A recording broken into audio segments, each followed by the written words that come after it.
It's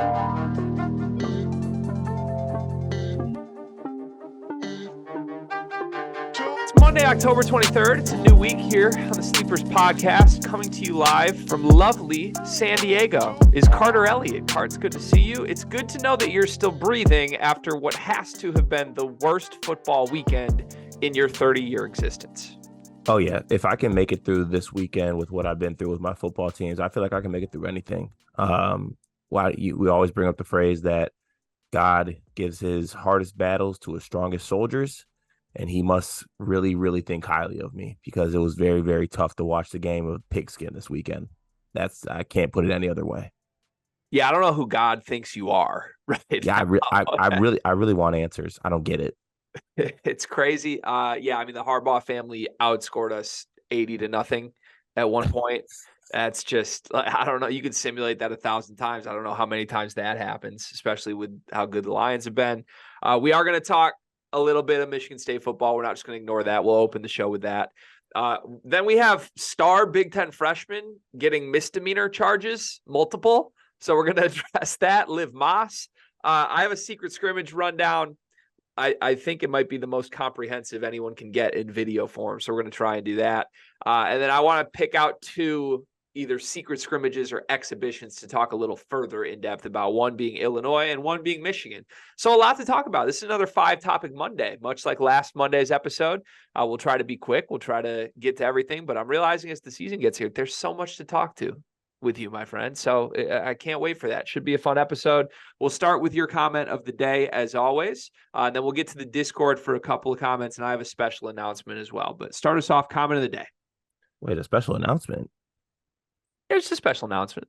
I don't like when you do this type of thing. You don't walk me through the special announcements before, and I just get hit with the special announcements. Or did you? And It's not that special of an announcement. Okay. All right. Let me do this. Let's see here. A lot of Kentucky fans chiming in to let them know that they made a great move and got Boogie over Mike Woodson and crew. But let's see here.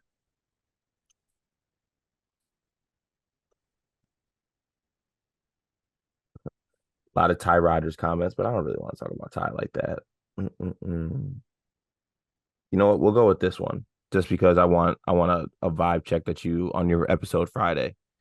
Asar played 22 minutes in the games in the preseason, and Jay Nivey played 23. So it was a little bit more even than you had first said. And they said, what do you think the Pistons starting lineup will be to start the year? And what do you think it'll be at the end of the year? I'm fine with even minutes for the record, but I would not say that's like different than how I tried to paint it. Asar's on the floor to start games because Asar is a connecting piece that makes everybody he plays with better. You know, who doesn't do that? Jay Nivey. Jay Nivey makes himself better, which is useful. Like, don't get me wrong. Jay Nivey can be a very good player in this league. But when Jay Nivey's not scoring 23 and 6, he's either pouting or not guarding. He's in some ways, he's the perfect second unit guy, which is why I give this new staff a lot of credit for taking a guy who was so good at the end of last season and saying, hey, you're not helping Cade Cunningham right now. So you're going to go run the second unit. Asar Thompson is helping Cade Cunningham. He's making his life easier. So he's into the starting group. But yeah, that doesn't mean he has to only play like 10 minutes and Asar gets 30. I hope it's a very close, even split. And honestly, I hope Jaden Ivey starts playing some defense and can work his way into being a useful piece in the starting lineup because the team really needs that. I think to start the season, though, I don't think this is a bluff. I think Jaden Ivey is going to come off the bench to start the season. My guess would be the locks in the starting lineup are Duren, Stewart, Thompson, Cade. And then with that last one, it's honestly either going to be Alec Burks or it's going to be Bogey, which I don't know. It's scary to me that we would run Asar Thompson at the 2 or Bogey at the 2 in that lineup. That's too many bigs. It's not enough shooting. But I think whoever they choose is going to be the guy they think is the best shooter between Burks and Bogdanovich. Yeah, I think it'll go like that. And honestly, when you think about it even more in depth, like having Killian Hayes also playing with Ivy helps him out a ton, I think, too, because Killian actually is a good defender, and it covers up for what Ivy lacks defensively in the backcourt. Uh, but I will say this: the only thing that'll have me in an uproar or upset is if Asar Thompson doesn't start. He Mm-hmm. has to start. He has to. That guy has to be on the floor. If that happens, then we might have like a version of what Dwayne Casey was doing all over again. And I'm just gonna find myself pissed that certain players aren't on the floor. Yeah, Asar will though. That's the thing. Like when he was drafted, it was like, oh, his offense isn't there yet. Like, take it slow, be patient. And then Monty came in and was like, this dude's our second best player. Like, he's gonna play right away. So I really, I don't mean to gas it up too much, but like all signs point to everybody just realizing like Asar is a freak. He's a genius. He makes everybody better. He's not gonna be off the floor. And because of that, look, the Pistons have been horrible. Even when Jaden Ivey was productive, the Pistons have been horrible. So like, we can't get upset when guys who were good on horrible teams are suddenly now in a position where it's like they need to be better to earn their minutes. Like, I'm sorry, but like, Jaden, go be better, go get better, go watch film, learn how to play defense in the NBA. And if you figure that out, then you have a very bright future. If you don't, we weren't really good when you were our best player last year. So it's time to turn things over to someone who does the little things. Great comment though. Excited to talk Pistons, excited to watch the Pistons this year. Hopefully, they just need to win a couple games early to inspire some hope. That's what I'm hoping for. See how it goes. You want to move to the Discord next, or do you have anything else before we get to the Discord? You know what? I think we can move to the Discord, but I challenge everybody this week to get the YouTube comments going again. We had a good week to start the week last week, fell off towards the end. Don't know if that's completely our fault or your fault, but I'm sending a challenge to the YouTube commenters. There's a lot going on, a lot of secret scrimmages, college basketball season's ramping up. Make sure you're getting those YouTube comments because we still do read them. All right. Here's my special announcement. It's not that special. It's just an announcement. We're doing a fantasy college basketball league. We're organizing this.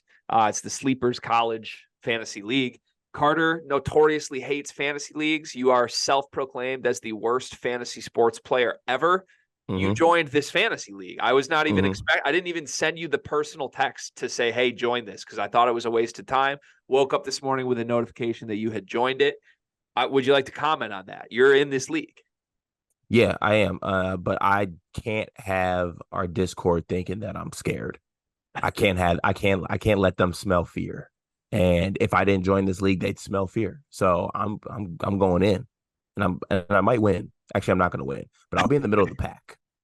I think we have 60 paid members in the Discord or right around there. We have like 130 unpaid members in the Discord or right around there, which is great. Community is great. I got together with Traveling Gonad in East Lansing this weekend. It was fantastic. He brought his boys. We played some darts. I was judging who had the best Big Ten fantasy team. We took a tequila shot. Everything was lovely. So this Discord community is growing. It's great. And the doors are open to anybody in the Discord to join this fantasy basketball league that we are running. It is a paid league. There's a little monetary prize to it.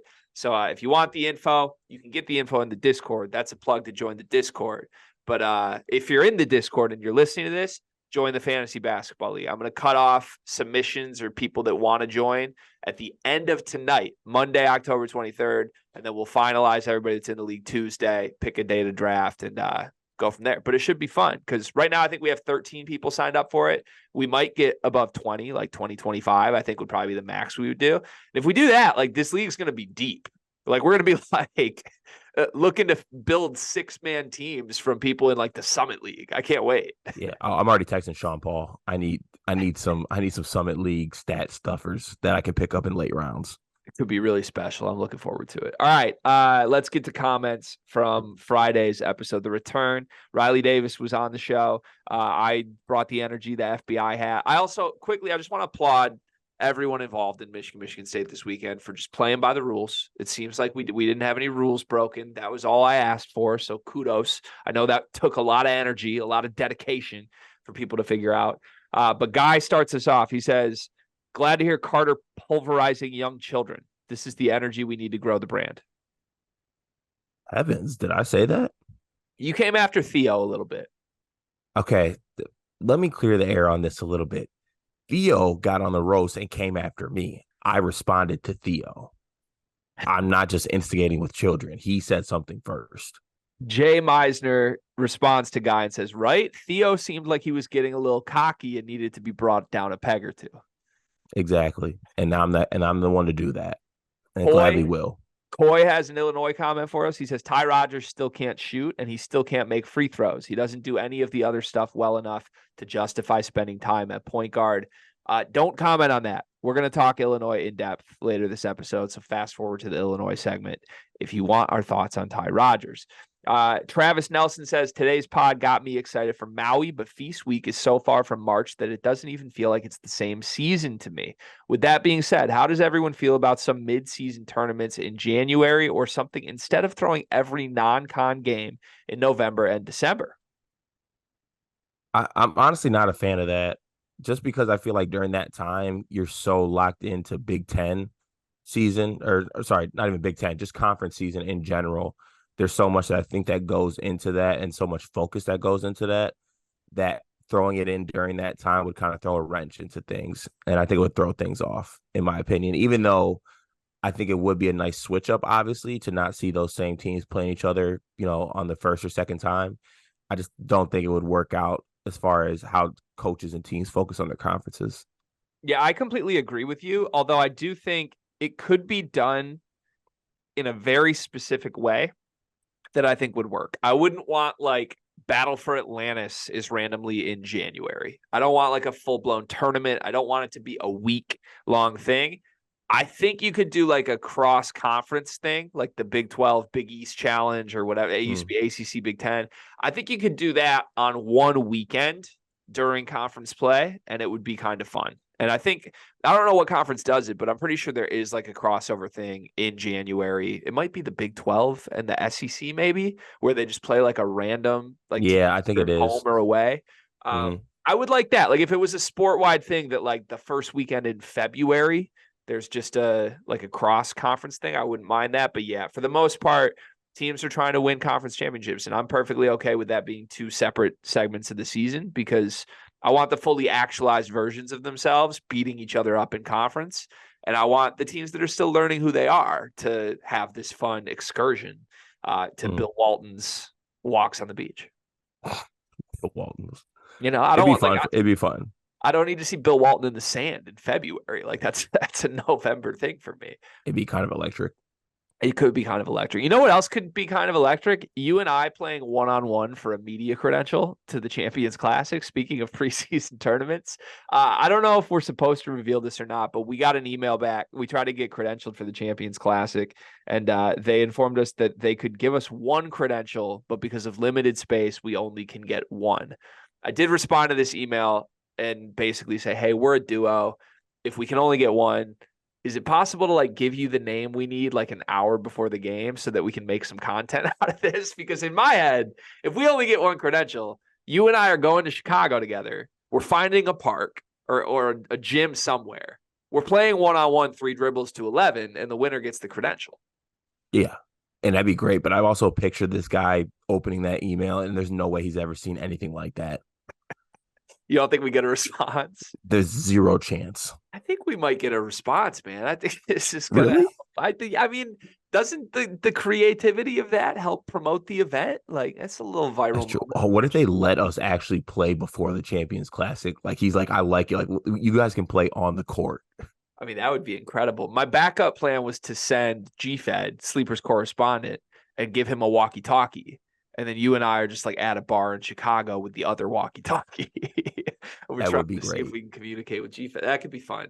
Anyways, we'll see. But the point is, there are some preseason things that Carter and I are hoping to attend. It's just finding some obstacles along the way of trying to attend. We also might be somewhere for like opening day. Should we reveal where we might be, or should we not reveal where we might be? I kind of want you to reveal. Well, I texted you last week about maybe we might go to Big Blue Nation for opening day, but I don't know. It's so up in the air. We're kind of like we need someone to come plan things for us. We might be looking for an agent soon. Yeah, we need help. If you're out there and you want to help us, help us. I do. Lexington would be fun though. Hit the Bourbon Trail on opening night. 100%. Have you ever been to Kentucky? I've driven through it. That's it. I've been there a couple times. It's fun. Yeah, never like a destination day in Kentucky for me. But Yeah, I went to Kentucky Midnight Madness one time. oh yeah, you told me this. Yeah, it was great.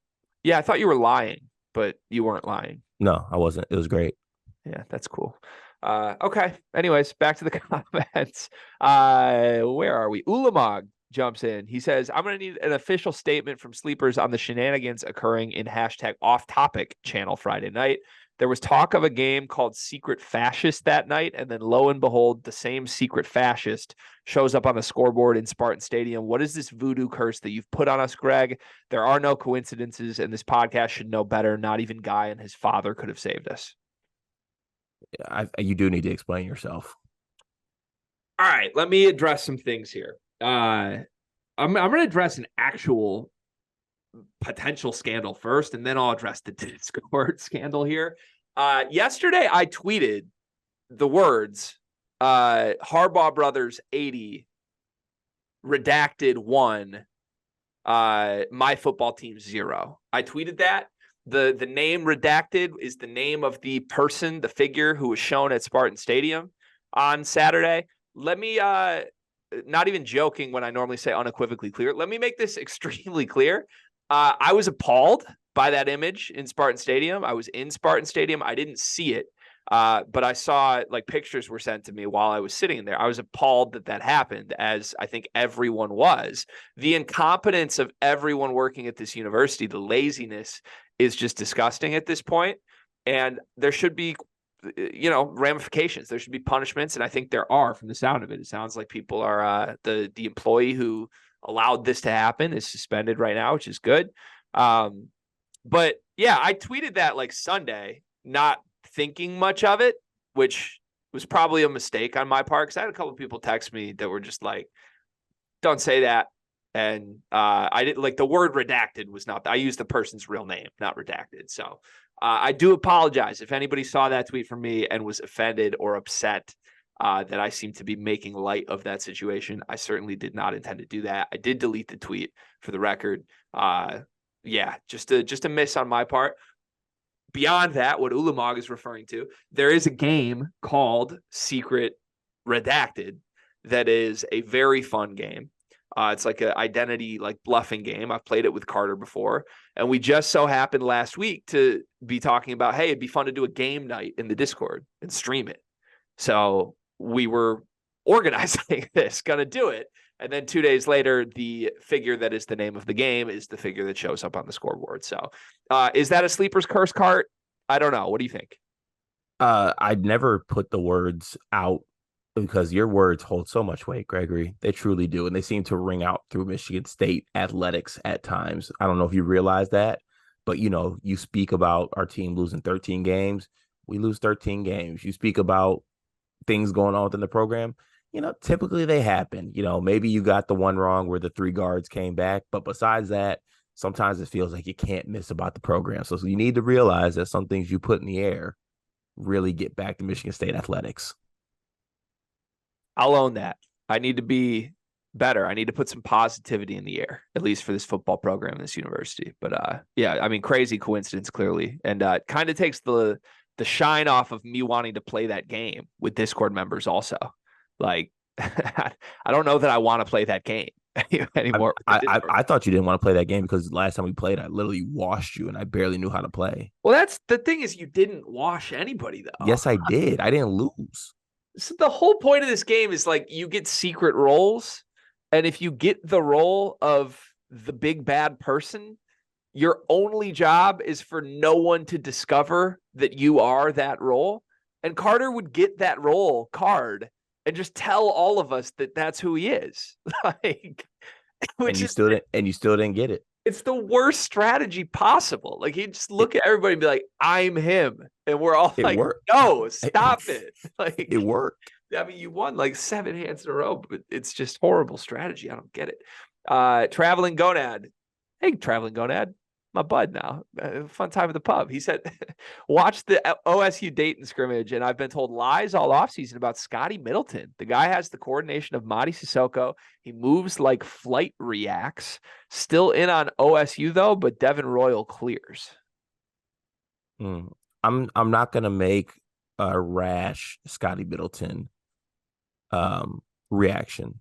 I still think that Scotty Middleton is going to end up taking that same type of Malachi Branham leap, like that OSU guard wing leap, and find himself into the first round of the NBA draft.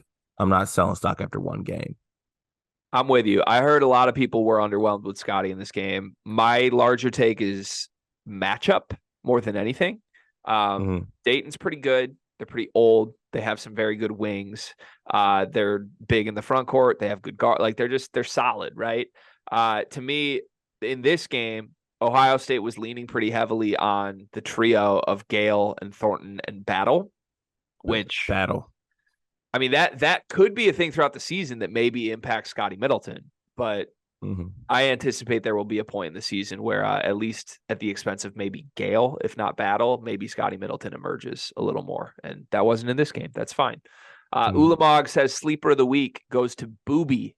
He's been on the Discord grinding, posting his own players of the day, even creating his own lists and graphics. On a week with Guy out and no official graphic posted, Booby's original content has done more than enough as a fill-in. Some might say Booby is a Jeremy Fears Jr., while Guy resembles an AJ Hoggard.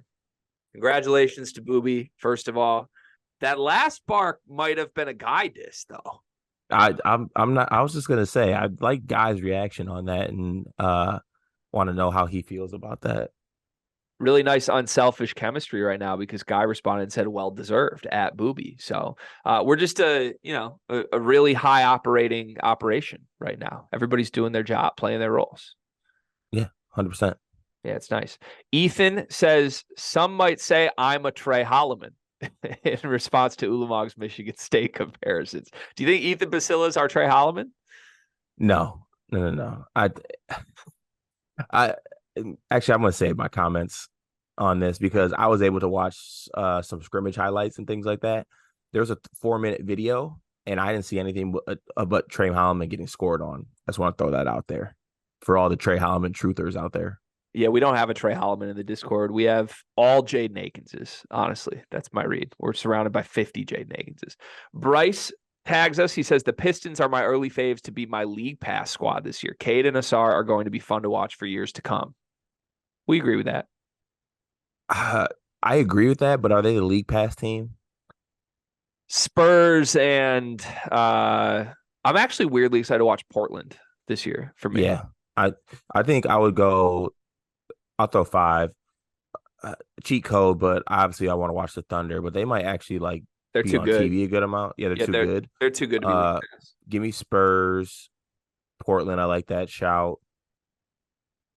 Pistons, Pistons be on there. I'm trying to think if I'm missing somebody else. That probably does it, honestly.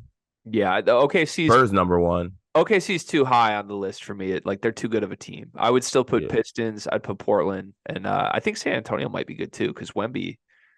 I mean, Wemby is just ridiculous. Wemby's ridiculous. It's not. There is no scale. Like I don't even think we can compare him to like the greats that are NBA players. Like to me, he's on a different scale. I'm on the same page as you though. I might not want to watch them because I'm so sick of. I'm mad at the Spurs. This isn't fair. It's like not fair. How did they get Wemby?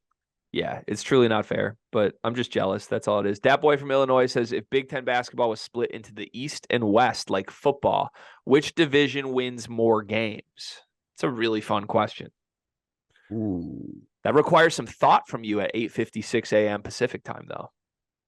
It does. And you know how I am with Big Ten teams. So what I'm going to do real quick here is just make sure I actually pull up the football division so I don't miss a team because, that's like literally my bag to a T.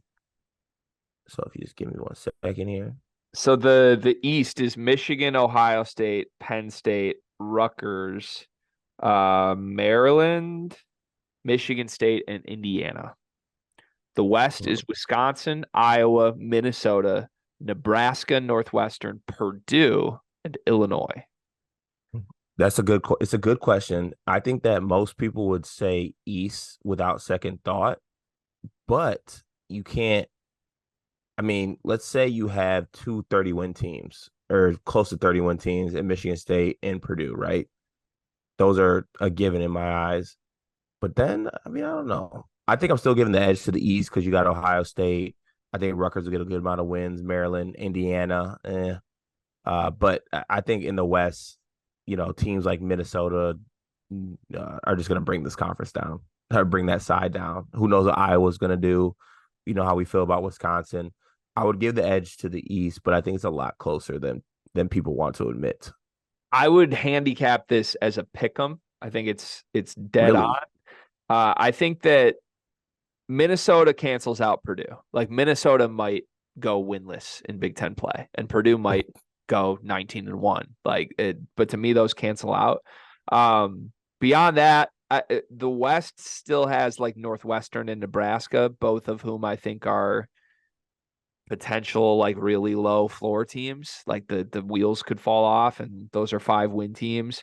Um, East is a little more balanced. They're going to need Michigan State to come through if that's where it goes. Like at least one of Michigan, Rutgers, Indiana is not going to be as good as people think.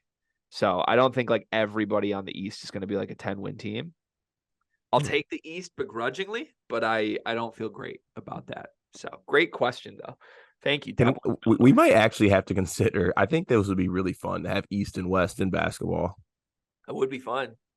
I would like that. How would that work though? Like, do the winners play for something? See, that's not my job to come up with, and I'm upset that you even asked me to come up with that. And I'm not even going to fake to come up with that. I just think it'd be fun, and then I'd leave it to people like you to figure out how to make that exactly fun. Yeah, I'm sorry. Shout out to that boy from Illinois and Bryce, by the way. Both joined the Discord in the last week. Round of applause for them. Longtime commenters, both of them. So we appreciate both of you guys joining. And the final comment of the day is from Booby. You know what it is. It's his player of the day.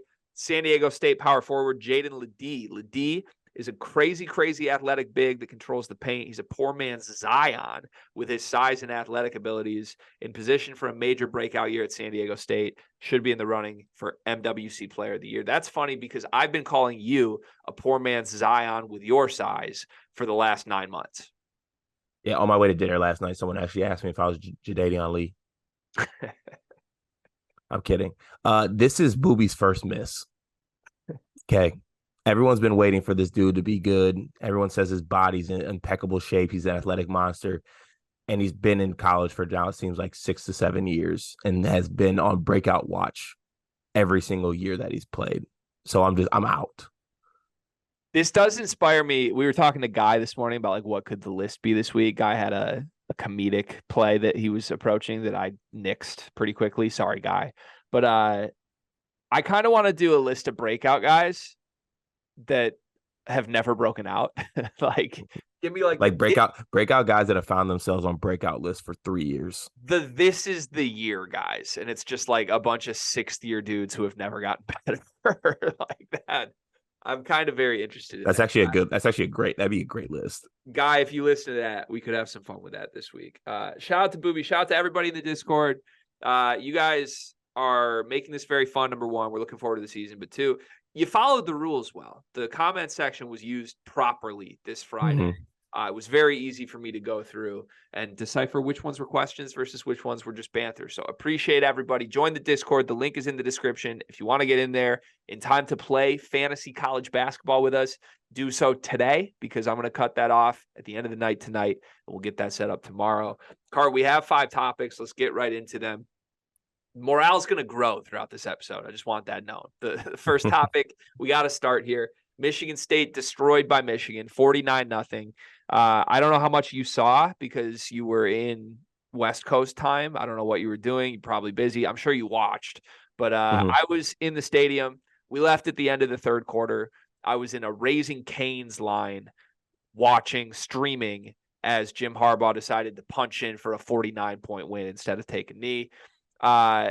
Just as bad as it can possibly get. I'll get to my full takeaway when it comes back to me here, but you knew it was going to be bad. I had pregame predicted a 48-3 finish. That was my prediction. And somehow it was worse. It just was. I've never possibly processed in my mind that it could be this bad for Michigan State football, to the point that even the rivalry itself was like too cordial for my liking. Like everybody that was there, both maize and blue and green and white, was just like, this is a beating. There's nothing else to do here other than just get through it together. It was kind of sad. So I have a coaching takeaway I'll get to later in this, but first, floor is yours. What do you make of Michigan State's 49-0 rivalry loss? First of all, Michigan's probably the best team in the country in football. Granted, they still have not played anyone yet because Michigan State's not anyone, but it's basically who's going to win it all between Georgia and Michigan in my eyes. And I maybe throw Florida State as that third team in there. And then whoever is the other team, I don't know, whoever you want to throw in there, Oklahoma. But Michigan is a lock to make the college football playoff, especially after watching Ohio State and Penn State earlier that day. I text you, I'm like, oh my God, like Michigan's got a path this year, obviously to, they've made it the past couple of years, but yeah, Michigan football is just a really, really good team. JJ McCarthy's good, Corum's good, and honestly, JJ McCarthy's probably doing this without a for sure fire like top receiver like the other great quarterbacks are doing it with. Um, and then second of all, credit to Jim Harbaugh for punching that in to do 49. That was 100% the right move. That's what he should have did. If the shoe was on the other foot, I would hope that, Coach Meyer, oh, I'm sorry, Coach Urban Harlan, sorry, punch that in for a 49-0 win. Just really sad times for Michigan State football right now. Like nothing good to take away from that game. It was so bad, such a bad beating that there wasn't even like a lot of shit talk from the Michigan side. It was more so like we feel bad like that we had to do this. You guys are embarrassing. You're not a good football team. So hopefully this is the actual rock bottom and low, and we find a way to do something after this because I mean, I don't know. I saw all types of stats. Like I think this is the worst loss in the rivalry since like 1950, which is insane. And the previous worst loss before that was like 119-0.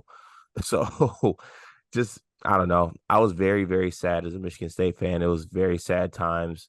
Uh thankfully Michigan State basketball was able to drop their scrimmage highlights that same night, which really, kept me from going to a really, really dark place. But yeah, I think I mentioned the word rock bottom before with Michigan State football. This is it. This is 150% it, and it stinks. And now we got to fix it. We got to do something.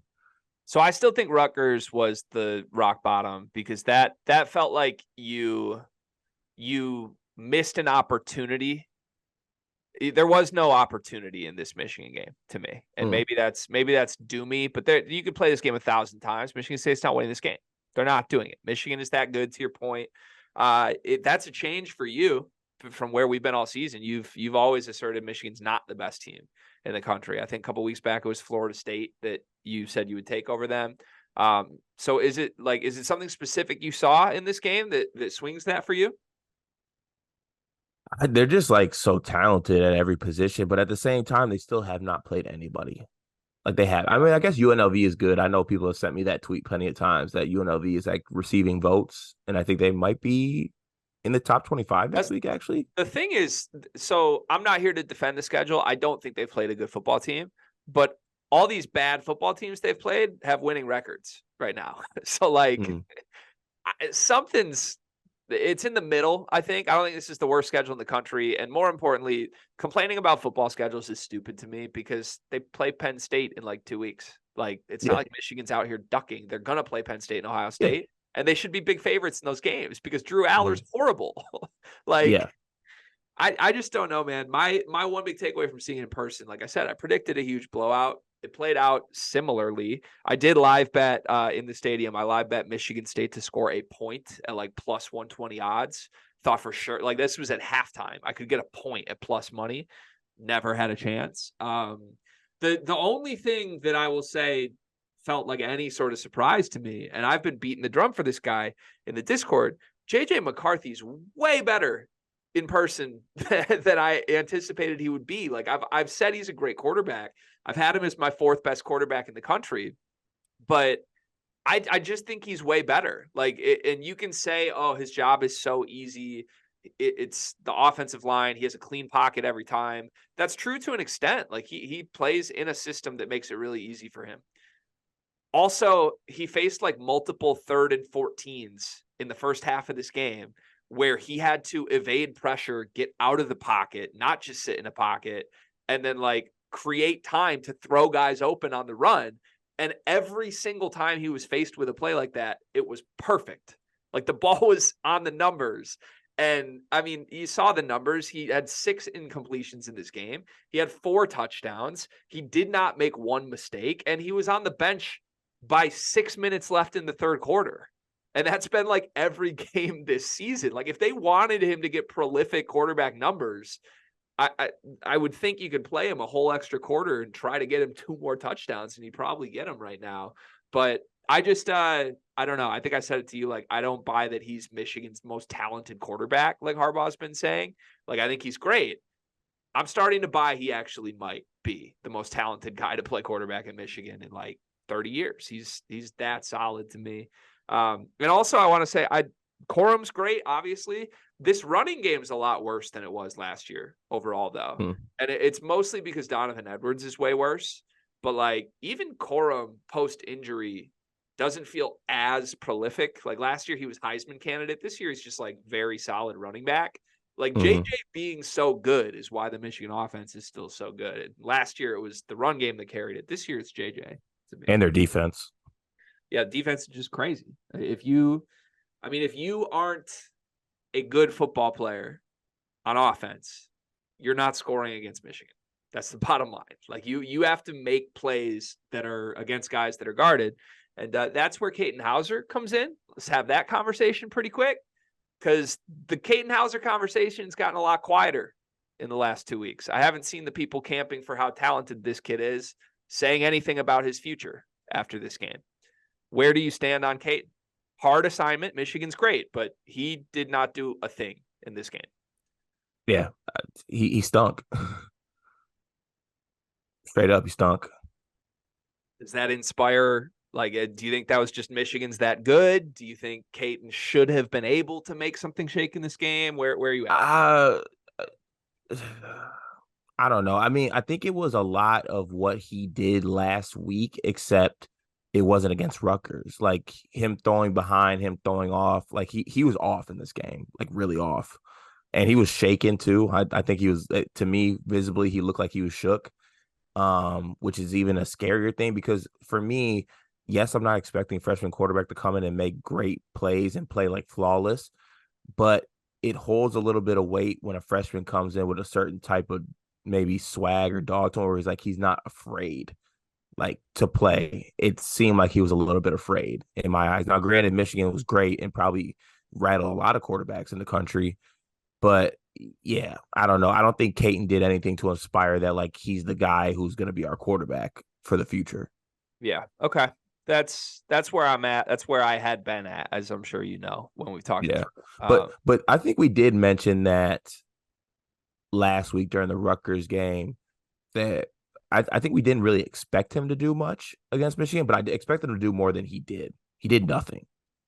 Yeah, that was sort of my like, let's see. We've and you've said that over and over again. It's like, let's wait and see. Let's wait and see. Mm-hmm. Well, okay, now we did just see. He went up against an elite defense, and he did not have one play in this game where he did anything relevant that a good quarterback would do. And look, it's a lot of pressure. Like, I don't mean to blame Caden because I've said all year long, it doesn't matter who plays quarterback. The rest of this team is so bad. Like, Caden could have been flawless in this game, and they still lose by 35 points. That's the truth. Uh-huh. But I think you wanted to at least see like some flashes here or there of Caden getting out of the pocket, making plays on his own, like throwing somebody open. And my biggest problem with Caden is I just don't think he has a QB1 arm. I just don't. Like, from everything I've seen, he is very inaccurate. He misses throws.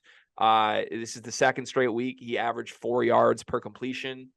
I think he's a check down guy who is going to throw 100 yards a game if he's your starting quarterback. And hopefully he can make some plays scripted on the run, but you can't do that against Michigan. So, yeah, didn't see anything from him that makes me think like that could be the guy. And yeah, crickets from the group that was adamant this guy was a way higher ceiling player than the 2 other quarterbacks that have passed through. Levitt looked okay late against backups. Are we doing that now? No. I mean, he did throw a pick though, didn't he? He did. They had very similar numbers. Yeah, so I don't know. Who knows? Michigan backups probably pretty good if we want to play that game on how good their backups are. But yeah, I still will say this. Okay, or I want to ask you this before we actually move on to the end part of the coaching discussion. Mhm. Is there anything he can do the rest of the season to sway you to maybe this is the guy? Yeah, I mean, he's gonna have the opportunities. Like you got to see at least one game against a team with a pulse where Caton like not just goes out and is there. Like he Mm-hmm. needs to go be the best player on the field and elevate this group of misfits that are clearly a bad football team, elevate them to something more against a team Mm. with a pulse. That's what I want to see. And it's a hard job. Like I'm not blaming Caton if he can't do that because it's an impossible task. Peyton Thorne couldn't do it. Noah Kim couldn't do it. And we still don't know if those guys are better or worse quarterbacks than Caton. But Mm. Caton's going to get chances. And in my opinion, he's now had 2 chances and he hasn't. He has not done that. So tough situation. Let's get to the coaching element of this. Urban Meyer rumors are still burning. I heard, this is not a report, but this is me sharing rumors I have heard from 2 people that I do trust, 2 completely independent people that do not know each other, have not talked to each other, but both have broken news to me before within Michigan State athletics that Urban Meyer did have a conversation in East Lansing last week about the head coach opening at Michigan State. What I have been told is that the most important Michigan State donors are adamant that they want Urban Meyer as Michigan State's next coach and that there is no number that would not be met. I've also heard that in response to that, Urban has essentially said, I'm not interested. That can change. Pursuit is a big thing, and there's not really a rush on when Michigan State needs to hire a coach by right now. So if they want to put the full court press on, they could do that. So I guess 1, to you, is that what you've been hearing? And 2, have your feelings changed on when we came on here a month ago and said it would be a major mistake to hire Urban Meyer? Yeah, well, I've heard everything that you have heard, and it seems, at least from my point of view and everything that I've heard, that there is no number, like you said. Like they will continually do what they have to do to get this man. And I will say this, and shout out to, the guy with the golden retriever and the Oakley's on in his profile picture who said we were a bunch of sissy pansy boys and that we need to just suck it up and hire Urban Meyer. I'm not going to say you were right, but I will say this program is at such a down bad place that it might have to hire a guy like Urban Meyer because I don't know if there is another coach out there who can flip this program around like he has flipped programs around. Now, granted, yes, he's had issues, I guess, however you want to define those issues at every stop that he's taken, whether they're more serious or not serious, that's for you to decide. But the fact of the matter is he's turned programs around at every single stop he's went to. And I think credit to you, this goes back to what you said. This has to be a hire of a guy who is like a big name.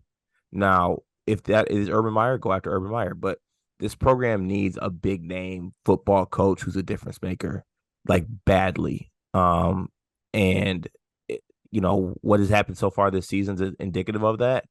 Um, so I hope they're ready to do their fundraising and their bake sales because we're going to need big numbers and we're going to need to hire a big name guy.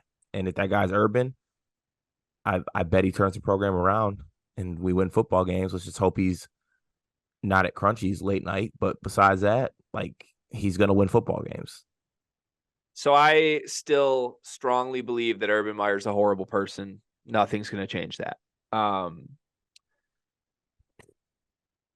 Speaking for me and not speaking for what I think Michigan State should do, I'm now speaking for me. I have swung and I want them to hire Urban Meyer. A month ago, I would have said absolutely not. You can't do that. It's horrible. And I don't feel good about saying that. Like, I don't feel good that that's what I want to happen now. But I don't know how anyone who went to this game in person, I don't know how you could go to this, spend a whole day in East Lansing, do the tailgate, make the rounds, see all of these alumni, see everyone who's like supposed to be a part of this special Michigan State community, and then walk into the stadium and see how low of a point we've gotten single-handedly because of Mel Tucker, by the way. Let's not forget why this program is where it is right now. It's single-handedly because of Mel Tucker's decisions and his actions as a coach and as a person. He has destroyed this. He's destroyed it. He's erased everything, all the momentum this place had. He's destroyed it. This has to change. Like I want it to change. I selfishly want it to change from a football perspective because I know how impactful and how meaningful it can be for a community when things are going right on the field. And I know that's shitty, but it's true. Now, I'm not the person that has to make this decision. If I was the person who had to make this decision, I might feel differently because it would be my job to value what all of the women in the Michigan State community think. And I don't think there's going to be a moment where most female Michigan State fans swing from like, that would be a major mistake. That's a slap in the face to hire this idiot after all that's happened. And I don't want to say that's unimportant or throw it out the window, but the truth is, like, we need a galvanizing guy. And if you look at the other candidates, man, seriously, go back a month ago and we're like, oh, well, there's all these promising next guy up candidates. How is Jake Dickert doing right now? He lost 44-6 to Arizona a week ago and has lost 3 straight games.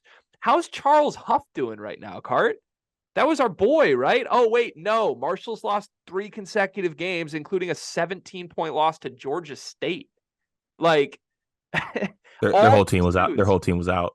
Fine, but everyone who was a quote-unquote promising hire, they're having these great seasons. Fast forward 3 weeks, they're like about to miss bowl games. So my problem all along was that the candidate pool stunk, and anybody acting like it didn't stink was lying. And I still think there's a middle ground. I think there's a middle ground between Mike Elko and Urban Meyer. But if you're telling me there's not, if we're not going to reach out to anybody in between Mike Elko and Urban Meyer, then fine, give me Urban Meyer. That's where I'm at. What do you think happens? I still feel like I think they'd be hard. I just don't think that Michigan State would pull the trigger to hire Urban, not after everything the program's been through. I just think that it's honestly, I don't know what the actual phrase would be, but they're choosing the image and the morality, which they should, by the way. I'm not opposed to that. I think that should come before winning football games, in my personal opinion. But I just don't think that they would pull the trigger. If they did, I would say I'd be very surprised. Okay.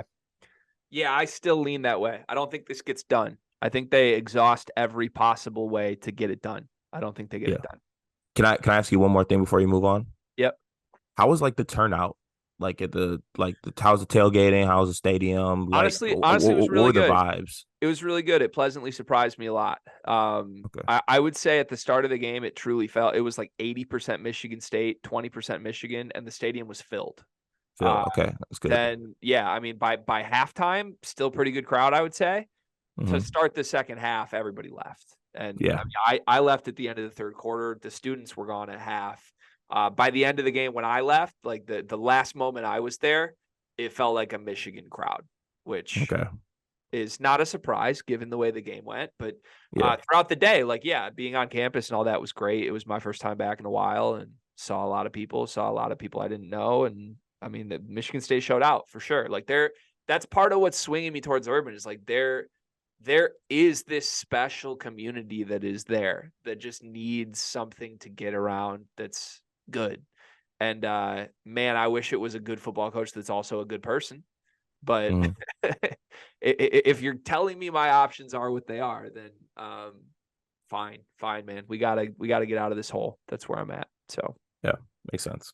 But I'm a flip flopper. That's the bottom line. I just flip flop. I hate how much I flip flopped in the last month on this. It's horrible.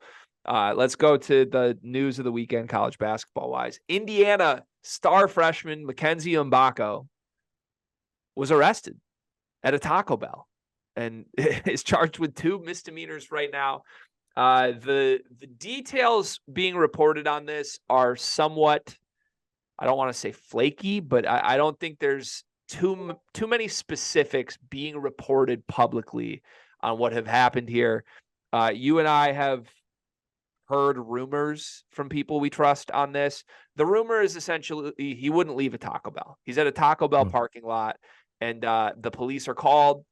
He was causing a scene and whatever you want to take that as for the workers at Taco Bell. He's in his car. He wouldn't leave the parking lot. The cops tell him, drive away. There's your get out of jail free card. Drive away. You're done. He drives away. He comes back and parks in a different place. and then they had to break into the car and cuff him and arrest him. So this became way worse because he wouldn't just drive away when asked. And now, look, man, the season is like right around the corner. We're days from Indiana basketball games, and their star freshman, star small forward, starting maybe leading scorer on this team, Mackenzie Mgabko, just has 2 misdemeanor charges for not leaving a Taco Bell. What does this say to you about Mackenzie Mgabko, and how does it affect Indiana basketball?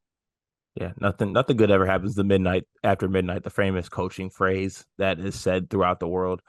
Uh I'm not laughing at the situation because it is a serious situation, but it's just like, come on, man. Like they gave him a get out of jail free card, for lack of a better term, and asked him to go away, and he didn't want to do it. It's so close to the season. It's just something that you don't want to have for a freshman that you have so much promise for, I believe, too. And hopefully this is like a blip in the radar type thing.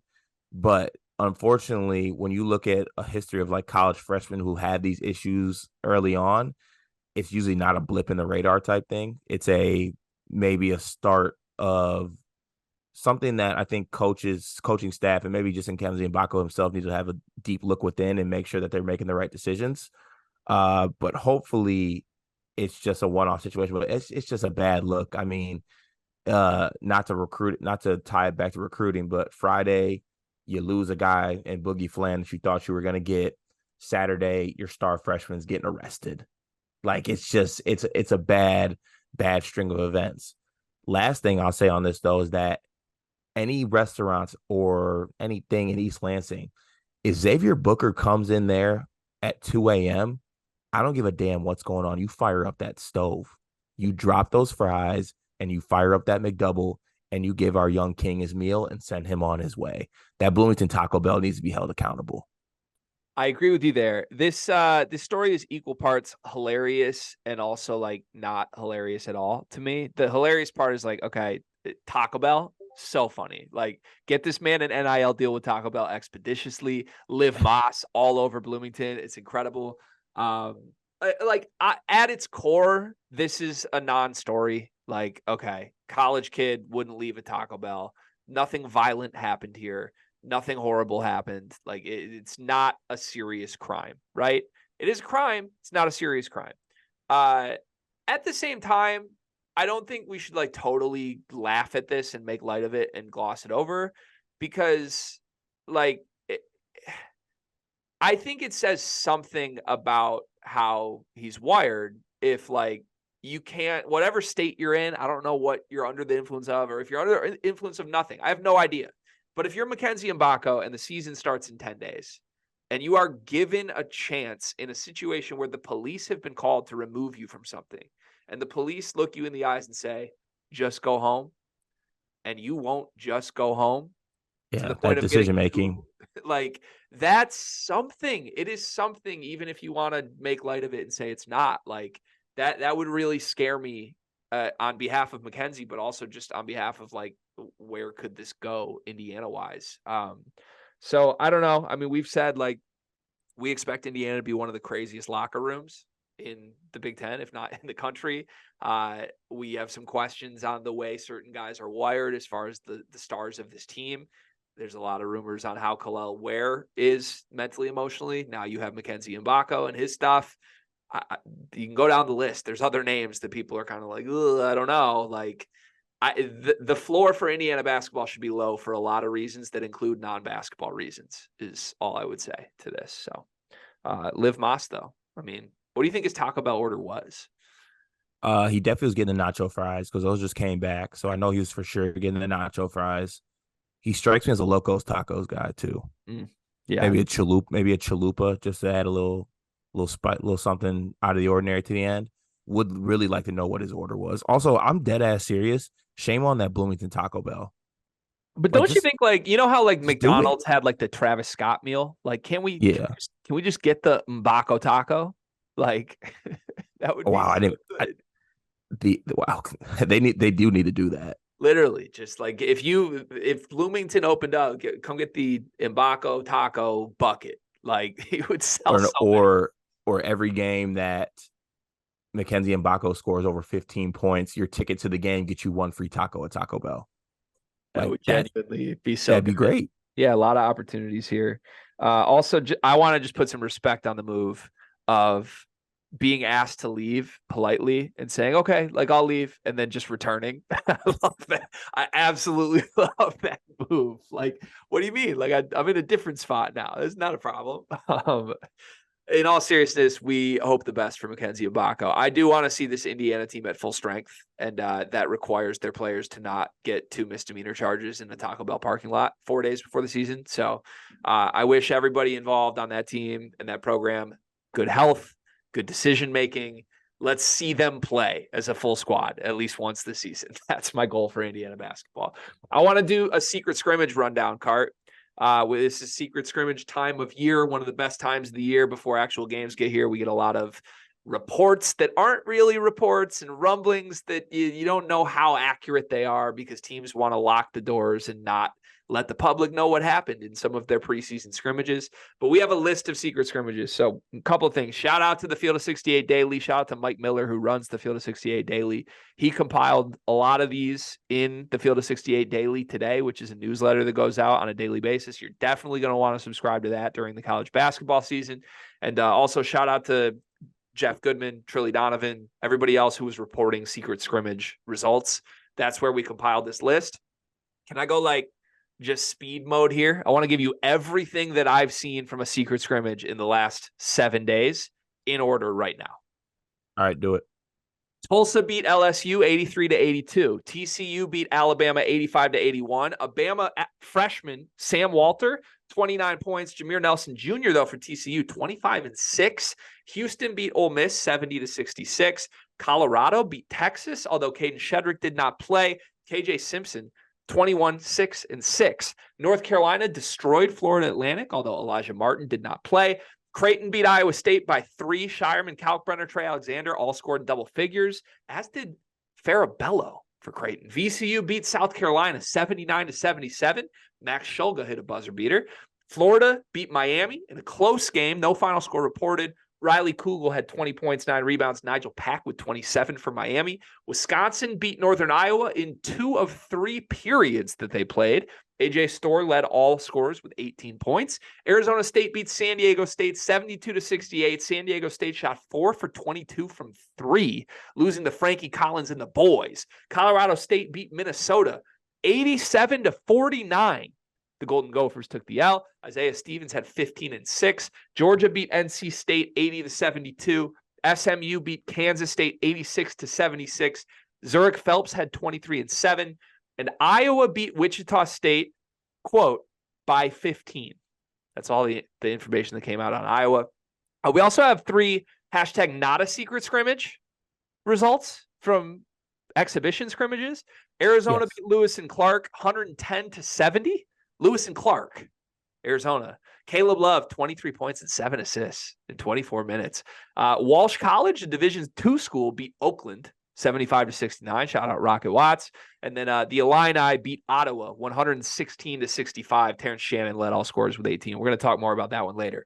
That's every secret scrimmage and 3 not secret scrimmages that I have results for. My question to you is, does any of this matter?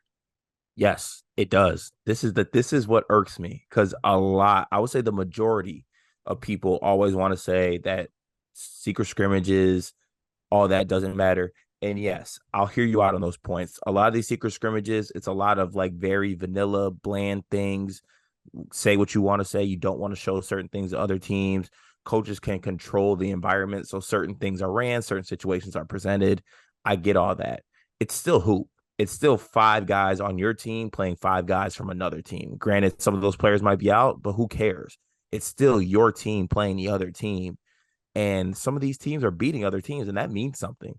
Like Colorado State smoking Minnesota means something. Like that's a real thing. That's why we always think so bad about Minnesota.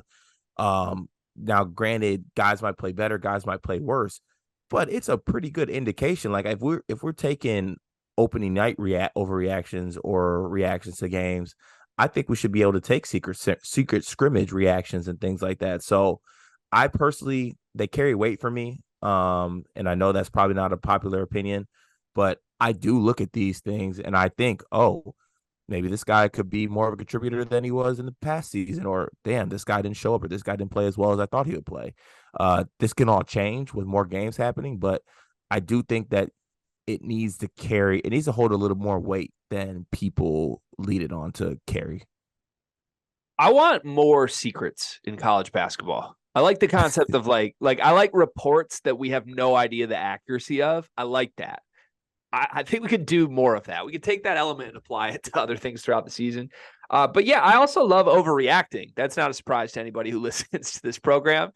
It's not fun to not overreact. That's not fun at all. It might be like proper reporting, but we aren't out here to break news. We're out here to react to news. And it's way more fun to overreact than it is to underreact. I'll always keep it honest. When there's things I don't think are that important, I won't play it up just for the camera. But that's the way I enjoy watching college basketball. Like if I find out that Caleb Love had 23 and 7 assists in 24 minutes, I'm going to freak out about that and be like, what could have been? That should have been my shooting guard. I'm devastated by that. This kid, Sam Walter from Alabama, like 29 points. He wasn't even on my radar. And all of a sudden here he is like bursting onto the scene. There's a couple other things that really matter. Like I've been driving the Riley Kugel hype train. He had 20 and 9. That looks fantastic. I'm starting to think Wisconsin might be better than I think because if AJ Storr is actually their leading scorer, I'm kind of buying that. Like there's just a lot you can pull out of this that I think does matter. Florida Atlantic, we talked like, are they really a top 10 team in the country? No, they got destroyed by North Carolina, although they didn't have their best player. But I'm in for reacting to all of this. I think there's a lot of interesting outputs from this. What of everything I said, what jumps out? Is there like one thing that is really notable to you? Just secret scrimmages or exhibitions too? You can do either.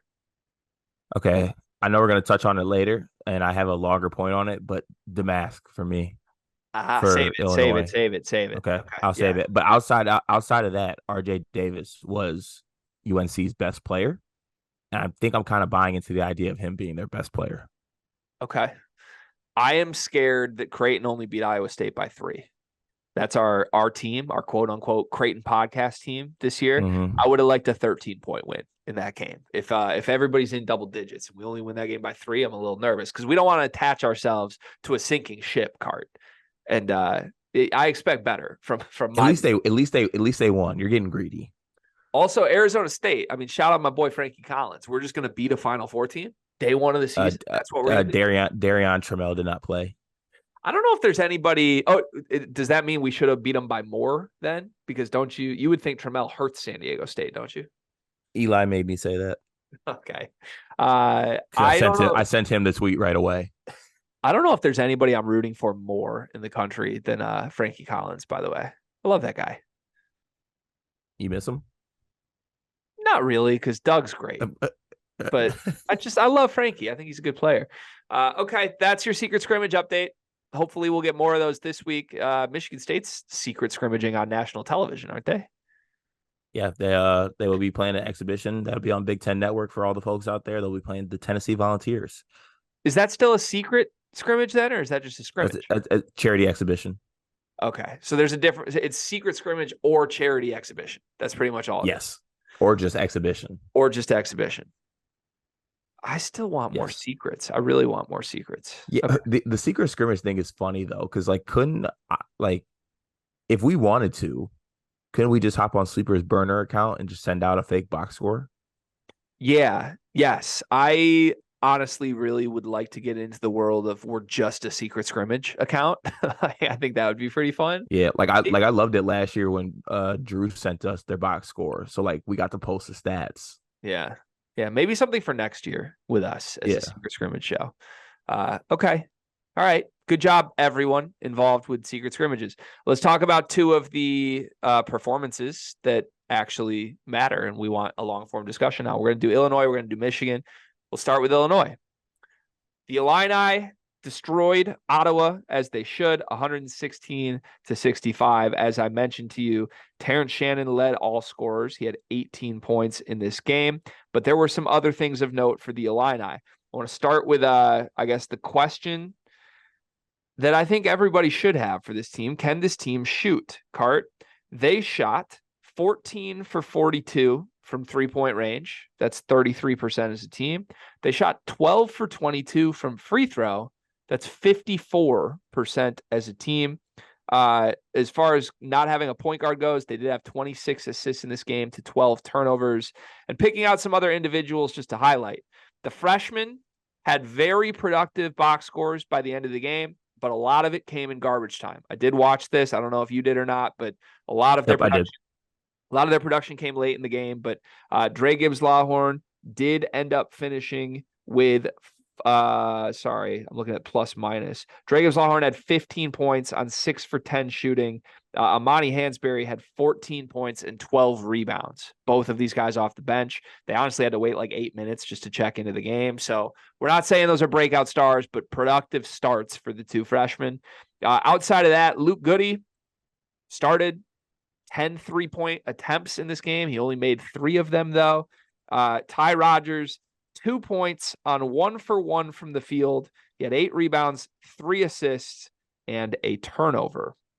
He was 0 for 3 from the free throw line as well. So that's everybody. I didn't mention your boy, though, Marcus Damask. Tell me what you saw from Marcus Damask in this game. Yeah, I was after rewatching this, I was just pleasantly surprised that Damask had some things to his game that I did not necessarily think he had. I thought he was able to show some playmaking ability. And he rebounded extremely well. He shot the ball well. He did the little things for this basketball team. I think Damask is going to be a very steady piece for this Illinois team the whole season. I'm not saying they can count on him to be like the leading scorer or something like that, but I think you can throw Damask out there and you can always count on him making the right play, doing the right things, and you're going to get some games where he is the leading scorer. Like that's going to happen for him, but it doesn't matter to him if he is or not. I think he's just a player that is coming up a level and obviously in the basketball world, coming to the Big Ten, and he wants to play that style of basketball. He wants to play at the highest level and play winning style basketball. Now, will that translate to wins? I don't necessarily know, but it just when he was out there, I always noticed him out there, and I always thought he was making the right play, and he was doing the little things. He was hustling, and he was shooting the ball well. So I really liked what I saw out of Damask. And we mentioned him being a player that could be very important for this Illinois team. I think we might have undersold the impact that Damask can have on this Illinois team. That was my big takeaway from the first exhibition. I think you're right. And I think I slowly kind of was coming around on that based on what I heard in the offseason. But if you've listened to us all offseason, I went from like laughing at the Damask ad, totally downplaying it, to like, I might have been a little harsh on him. He might be a dude. Well, now there's buzz that he's Illinois' second best player, even, and you can do the math on what that means. But that's like real behind the scenes talk from Illinois circles. In this game, he had 6 assists, 6 rebounds as well, to your point of like doing everything. But he was by far the best facilitator on this team for a team that still, in my opinion, lacks a point guard. He scored 8 points himself, but to your point, he's not upset if he goes out and scores 8 points. Like, Damask is fine with that. I don't think he's come to Illinois to be a 20 points a game scorer. Here's my issue with Damask, and it goes beyond Damask for this team as a whole. Damask and Goody combined to shoot 5 for 15 from 3. And everyone who watched it, the takeaway is like, oh, they shot the ball really well. That's horrifying to me. I can't square it. I can't understand. Like, I watched it all. I did not think they shot the ball well. They shot 33%, and they're the best 2 shooters on this team. And like in the Discord, in other circles publicly, it's like, oh, Goody looked great. He missed 7 threes in this game. Like, I guess it's good he's getting them off, but I just they don't have a knockdown shooter. And people keep telling me Luke Goody's a knockdown shooter. He keeps making 30% or 35%. Well, that's why I feel good, because I wasn't one that I was like, Goody was off today and he gave me 3 for 10. Like, I think I'm gonna get 4 out of 10 on most nights from Goody. So that's how I felt about it. I think that's how people should be looking at it. Also, Luke Goody is confirmed like 6'8" too. I don't know why I didn't know it's till just now, but he is.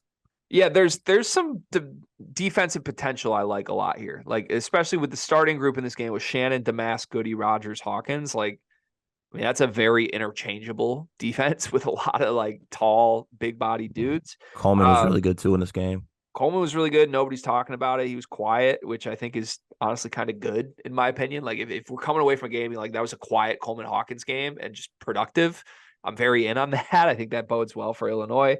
But yeah, he had the really nice, he had a no-look pass early in the game. That was awesome. He finished with 10 points, 4 for 5 shooting. Like he didn't take any crazy shots. So I'm in. Yeah, I just want to see some shots go in from Damask and Goody. I buy the eye test of it. And if the collective Illinois fan base would be where you're at mentally on it, of like they didn't shoot well, I would like it way more. But everybody else is like, they shot really well. I'm like, no, they didn't. They missed a bunch of shots. Here's my concern. Can I do the big red flag? Yep. Sincere Harris and Ty Rodgers gave them nothing. Nothing, nada at all, zilch, zero. And I know you and I are like big Sincere Harris guys. I think he's going to have games where he does nothing, and then he's going to have games where he's like in double figures with 6 steals. I'm not as worried about Sincere. He's a role player type to me, program guy, does the right things, gets after it defensively. Ty Rodgers is in the starting lineup, and they've gassed him up as the point guard on this team. And he's just not. He's not going to be good in this role. I know we've said it. I know I've predicted it. Well, now the games have started. You can watch a full game of footage on this. Ty Rodgers is like vividly uncomfortable in this role. He's not going to be good if he has to play point guard on this team. And quite frankly, I don't think they need him to. Like, I think they should kill this experiment now.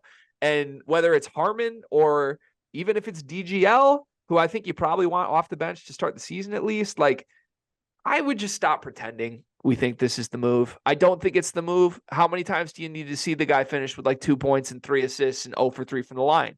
He's giving them nothing. Am I wrong on this? No, you're not wrong on this. And I think that the main takeaway from this is that we're saying this from a place where we're actually Ty Rodgers fans and like fans of his game. Him being a point guard just doesn't do him any justice. I think you hit the nail on the head with the phrase. He just looked he didn't look comfortable like whatsoever at any point in that game. Like it's just not fair to him, I think, to put him at point guard. And though it might be overreaction, I think they do need to sooner rather than later realize it and just play Ty at the 4 or play or however you want to work him in, just play him somewhere else. But point guard's just not it. Or even like I guess I don't even care if it's quote unquote point guard, but Ty should not be the starting point guard on a good Big Ten basketball team. Like if you want to mess around and be like, we'll get Ty some point guard reps, he can be our off the bench guy, fine by me. If we're going to pretend Ty Rodgers is a 30-minute a game point guard on this Illinois team, I think it's a massive mistake. Like anytime we've seen this dude have opportunities with this, it's been really, really bad. Other thing interesting to me, Dane didn't start. How do you feel about that? Horseshit. I don't know how you don't start the most offensively gifted big man in the Big Ten. Would you make that move then? If you pulled Ty out, would you just go big and put Dane as starting 5? Yeah, but at the same time, I did enjoy like Dane just off the bench in like do him mode. That actually brought a pretty nice little smile and chuckle to myself as I rewatched that game. So I actually wasn't mad at the rotations necessarily in this game. I was, even though it was a little bit surprising to see Moretti come in before DGL, and DGL actually having to wait so long to come in. But I don't know. I do think Dane deserves to start. I do. But also I'm not upset at him like coming off the bench and just being able to go out there and do things. I think my big thing is if you're bringing Dane off the bench, I don't know how you make that work with Hansberry also in the rotation. You don't need. I don't think. I don't think Hansberry would be able to do this against other competition. I think against competition like this, he would really thrive and be able to have dominant games. And it's something to be excited about for Illinois fans. I think the future of Hansberry is exciting, but I don't think that against high level competition, he would be able to replicate this. No, I'm not expecting like double doubles from him regularly, but I think I think Amani, I really like Amani. I love what I saw in this game. I liked him on paper before this. I think you want him in the rotation is the point. And to compare it back to like what happened last season, like to me, you want a starting center and then you want a bench center. If Dane is your bench center, what do you need Amani Hansberry? Like, you shouldn't be Yeah. playing two bench centers, right? So, like, if Right. Dane's really not going to start, then Amani should be getting DNPs, in my opinion, or whoever's Hmm. worse, one of the two. Which is why I think you like need to start a center almost, because I think it's important for Amani's development that he gets 8 to 12 minutes a game off the bench. And I don't know Yeah. why Well, you would mess around with that if Dane's coming off the bench. yeah, and I see a clear vision for guys that I think are not going to be major factors in the rotation. Like I think minutes that you maybe were going to allocate to Quincy Guerrier can be allocated somewhere else. Oh, you're off the Guerrier train already. He's Oregon Guerrier. I just think he's going to have games where he hits 6 threes and then games where he does nothing. If he's not hitting shots, he gives you nothing. Yeah, I think those. I think there was supposed to be a good amount of minutes allocated to him. I think some more of those minutes can be taken off and given elsewhere. Justin Harmon looks good. He does. Justin Harmon might be the starting point guard for this basketball team. Anytime we talk about Justin Harmon, he just looks good. Like anything we've seen, he just passes the eye test. He looks For good. literally from the moment we started talking about Illinois back from when they got him, we were like, "Who the hell is this guy from Utah Valley?" Like, what? That's the point guard we're getting. From that moment, everything that we've seen, practice, overseas trip, this exhibition, any setting we see him in, he's been really good. I do think back to our game last week, is it good or bad? I think it's a good thing that Illinois has like 9 guys you could argue for starting. Like they had the 5 that started this game. They have Dane, they have DGL, they have Harmon, they have Sincere. That's 9 guys you could make an argument should start for this team. I think that's a good thing. This is a very deep basketball team. Final question for me on this. Give me a stock up, stock down. Like, give me a couple guys that are stock up for you, a couple guys that are stock down for you after this Illinois performance. Stock up on Damask, stock up on Coleman Hawkins, stock down on Ty Rogers, and surprisingly, I'm going to stock down on DGL. Whoa. I I'm don't going I to don't stock down on. I I'm didn't going see to that. Talk to me on that. because I just thought a lot of this stuff was like garbage time, like open run type pickup hoop against lesser competition type situation. Um, I wouldn't say stock down, but I think like a lot of people said stock up on DGL. I'm staying level. So if I had to pick one way, I guess I'll go stock down. Sorry, Mama Lawhorn. Okay. Stock up Justin Harmon, stock down Ty Rogers. I'll stick to just one name from my Okay. list. But man, let's cut the jokes. Man, just cut it. That's all I want with Ty, man. Stop pretending. AJ, what did AJ Hogarth say? They think I'm not who I am. That's how Illinois thinks of Ty. They themselves think Ty is not who he is. Okay, let's pivot to my program, Michigan basketball. Had an open scrimmage over the weekend. Again, I did not go to this, but I've seen all the film on it. I had multiple people who attended the whole thing give me like deep breakdowns, voice notes on what they saw. I have compiled everybody's takeaways, and then I've watched all the film myself, and I have some takeaways. But this was structured not as like a 40-minute start the clock game setting, even though they invited fans in to watch it. They did a lot of 5-on-5, but it was very situational. They tried to do some like end of game simulation stuff. It went horrible. It went worse than last year. Did not inspire any confidence for me there. Outside of that, it was some live ball 5-on-5, but again, just very choppy is how I would describe it. It was never a second where this felt like a game. Trey Jackson, very good.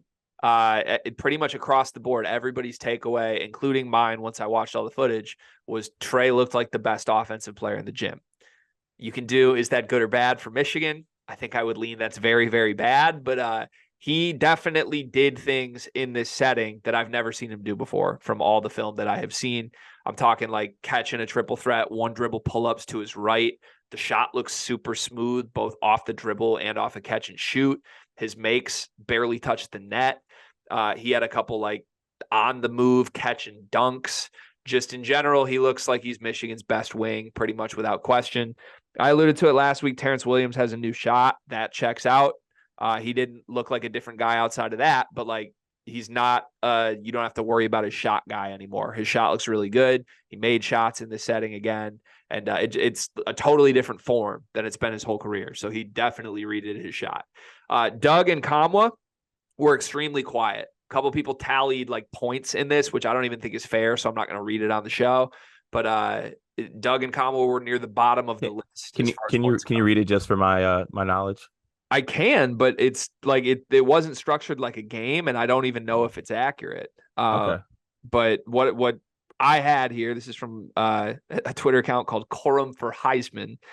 Trey Jackson 19 points, Terrace Reed 15 points, Terrence Williams 12 points, George Washington II 10 points, Yusuf Kayat 10 points, Namari Burnett 9 points, Doug McDaniel 7 points, Will Shetter 6 points, Olivier Kamwa 5 points.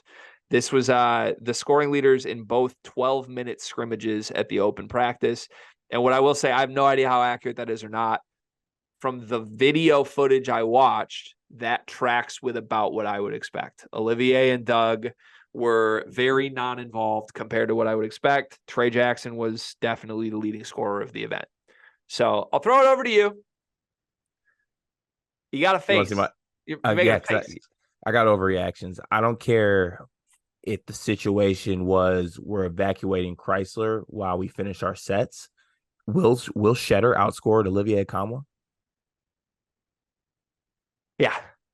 I like to backtrack all previous episodes where I said that I have faith in this. You guys are cooked. You're cooked. I'm gonna overreact. That's unacceptable. There's no way that makes you feel good. I know it's situational. I know that's I might need a DM Corum from Heisman and ask him to just verify where he got that information was, because there's no world where Shetter should be outscoring Kamwa. Can I spin zone this for you based on what I saw with my eyes? Is it going to be a George Washington and nope. yo-yo spin? Nope. Oh, okay. I want to spin zone this. I think you'll actually endorse this spin zone. Okay. The largest reason Olivier was pretty non-existent offensively in this event was that Terrace Reed looks dominant defensively. Okay. And there was a lot of mismatched matchup stuff going on. Like, it was never a consistent, like, guard your guy 20 minutes, because that's how it was going. So that means, like, Trey Jackson, who looked great, had a mix of, like, Doug McDaniel and Terrence Williams and George Washington III and Yo-Yo guarding him. Like, I would kind of hope he can eat against that group. Olivier Kamwa did not have a possession in this event that he was not guarded by Terrace Reed. It was very much a one-on-one Terrace Kamwa the entire time. Terrace Reed is dominant defensively. I have no other way to describe it for you other than, like, I think this guy genuinely has a chance at being the best defensive center in the country this year, other than, like, Klingon. He looks that good. He just completely took Olivier out of everything. And what I will say for Olivier is, one, I think he's going to operate much better as a 4 than a 5, and he's playing the 5 against Terrace in the setting. 2, he is just not wired as, like, I'm going to go get mine guy. And I have said this all offseason long. If Michigan's going to actually surprise people positively, it can't be Olivier who is the guy who has to play that role, because he's just not wired that way. He's not. He might have a game where he scores 20, 25. It's going to be off, like, open shots that end up in his hands, and he's a smart IQ guy, and he can shoot, he can score. He's not a every game 20-point guy. He never will be. He doesn't want to be that. That's the whole story of his career at Tennessee. So in order for Michigan to be good, they need Doug to be that, which is actually the more concerning one to me. If we're going to talk about guys who are low on the list scoring, Doug needs to score every single game if this team's going to be what it is. For me, I was really nervous when I saw that tweet. I watched the film. I'm genuinely not worried about Olivier's offense, because Terrace he just destroyed him defensively. How did Terrace's offense look? Like, any moves? Good, better. Like hook, what are we talking? Like, did they throw it into him and he had a couple hook shots? He had a couple very simple post moves. It wasn't anything like crazy, get out of his way, but he had hooks. He had some catch and dunks, like, in traffic. He looked really, really good. Like, he's a it's mostly Body looking good too. Like no, Yeah, no, pause. it's mostly physical with him. Like the way Mm. Terrence Reed dominates a game is he's just a physical presence, but that works, right? Like you can be a Yeah, physical it's presence. it's it's really nice to be a physical center and use your physicality to impose it on the other team. It must be really nice. I would enjoy that. That's good. That's good though that they weren't all catching dunks too, because you know how I get on these episodes all the time, and I literally talk about how you don't have to be Akeem in the post. You don't got to be Embiid. Like Yeah, just one simple go to left right hook. Like that's all you need just to keep the defense honest. But okay, that is good, especially towards your agenda going into the season as well. That like your main thing from the season is you want Terrace and Doug to grow and be good, and yeah. that looks like well, Doug probably will bounce. Doug will bounce back. But seeing Terrace do it against it was a Kamala guarding him on the other end, Yeah. so he's doing it against a really good Yeah, I defensive mean big that's too. the spin zone here is like it was very much a one-on-one thing between Terrace and Olivier. Terrace was the better player across the board. That okay, that's a good spin zone. Yeah. Um yeah, I mean that's look, if this team's going to do anything, it's going to be elite defensively. And I can say very confidently an on-court core of Doug, Namari Burnett, Terrace Reed, and Kamwa should be elite defensively. Like that, I don't know how to ballpark it without seeing other defenses, but that's a team that to me should compete for being the best defensive basketball team in the Big Ten, depending on who the Right. third guy is. So Yep. I like the makings of that. Offense still a big question mark, but it's good. It's good that I mean it's objectively great that Trey Jackson looks like he can do more than just catch and shoot because Yeah.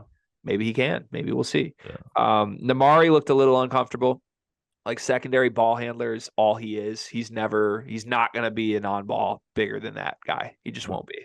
But Does he have? I mean, does he have to be? Was he starting at the two? it I just, guess, or was it starting? Like, he's going to be the starting two for sure. It just puts so much pressure on Doug, man. Like they're so thin in the backcourt. It's like, God forbid, I'd never want this to happen. Obviously, God forbid, what happens if Doug McDaniel misses a game? yeah. Wouldn't you realistically want Damari at the three? Realistically, like if you're picking the lineup, Realistically, we would want Caleb Love starting at the two, Namari at the three. And if that man, dead ass, if the Caleb Love that showed up at Arizona's exhibition was on this Michigan team, you could talk me into top 25 in the country. wow. And I mean, yeah, here we are cutting up. Trey Jackson looked great. It's like, oh my God, man. it's okay. I also can't let that. I love Terrace Reed and I love him defensively, but you really just try to slip in that he's the second best big defensively in the country I that think he might easily. be. I think he might be. Better than Kalk? I'm willing to stick on that. Okay, Better third. than Kalk? Better than Clean? Okay, third. All right. Kalk's the best defensively. Klingon, I'll give second. Okay. But I I think mean, it could. Terrace could be better than Cliff defensively this year. Yeah, I'm with you on that. He has the potential to be. I can go back and look in our text messages, and I think the very first thing I said is I can't believe. Middle of last season, I think I said I can't believe Terrace moves his feet this well.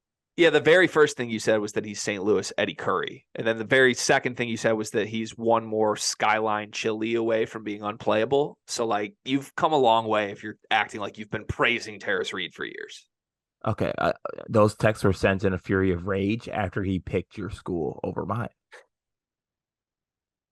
If Madi Sissoko and Terrace Reed played one-on-one for 100 possessions, and it's just Madi on offense, 100 possessions, Terrace Reed on defense, 100 consecutive possessions, Madi would not score once.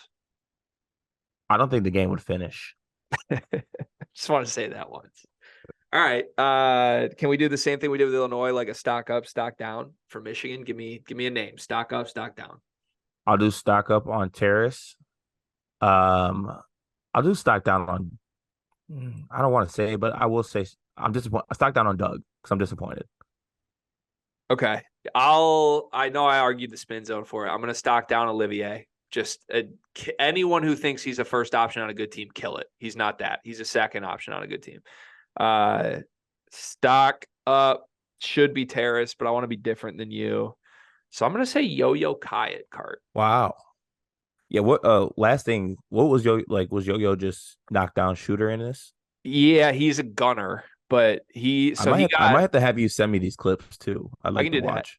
Okay. Yusuf got a ton of shots up in this, like just catch. If he catches the ball open, he's shooting. And there was never a moment where anybody's like, hey, cut that. So I think like the team wants him to shoot, which is good. His shot looked pretty good. Like his shot looked okay last year, to be honest, too. He made shots. He just didn't do anything else. He's still a little bit confused defensively, but he looked way more like a rotation guy, just at his bodily movements and doing things beyond just catching and shooting.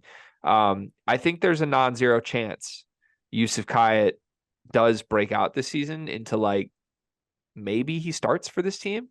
Not gonna say like I'm predicting that, but like we've seen a lot of Michigan guys go from nothing to year 2. They're very good. I think Yusuf is back on green light on that path for me. Okay. So when's Michigan's first exhibition? Because they don't have like a Midnight Madness, do they? No, I actually don't know because I'm not looking at Michigan's schedule once this year. You're not, no chance. No, I'm just not. Okay. I want to be like, I want someone to text me like, "Oh, Michigan plays tonight." I'm like, "Oh, I guess maybe I'll flip that on." I'll let you know. I'll look at the schedule. Okay, thanks. It is what it is. One big thing presented by Big B. You got anything today? Yeah, I do. Any hotel that has like those censored snack bars can go to hell. That's stupid. Man, Like, just what want if some snacks? no, I'm recording this episode right now and I'm sitting next to like the censored mini bar. What if I knocked over this Evian on accident? I'm paying for that? That's bullshit.